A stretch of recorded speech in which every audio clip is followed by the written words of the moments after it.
உணவே மருந்து மருந்தே உணவு என்ற குழுவில் பயணிக்க அனைத்து நல்லுறவுகளுக்கு உலக நாட்டு மக்கள் அனைவருக்கும் என்னுடைய கனிவான பணிவான நன்றி கலந்த வணக்கத்தை தெரிவித்துக் கொள்கிறேன். ஐயா, தோற்பு சுவை ஜாஸ்தியானா இந்த மாதிரிலாம் வரும்னு சொன்னீங்க. கோபம் வருங்க ஐயா. அப்புறம் ஏய் என்ன உனக்கு திமிரா பிடிச்சேன்னு கேட்குறேன் பார்த்தீங்களா? அப்போது ரொம்ப சுறுசுறுப்போட சுறுசுறுப்பாக இருப்பாங்க. யாரை பார்த்தாலும் அடிக்கணும்னு தோணும், எப்போ பார்த்தாலும் உடனே கோபம் வரும். இப்படியெல்லாம் இருந்தால் அவங்க தோற்பூசி உடம்புல ஜாஸ்தியாக இருக்குனுங்க. அதுக்கு என்னங்க ஐயா பண்ணலாம்? நல்ல கேள்வி அது. இதுக்கு என்ன பண்ணணும்னா, நம்ம உடம்புல ரத்தம் ஜாஸ்தியாக இருந்தால் ரத்தத்தை தானம் பண்ணால் சரியாக போயிடும். யாராவது உங்களுக்கு தெரிஞ்சவங்க இல்லைன்னா நீங்கள் போய் ரத்த தானம் பண்ணிடுங்க. அப்போ உடனே நம்ம உடம்பு சரியான நிலைக்கு வந்துடும்.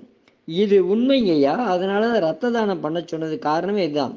அதனால் ரத்தம் ஜாஸ்தியாக இருக்கிறவங்க ரத்தம் டொனேட் பண்ணிங்கன்னா சரியாயிடும்.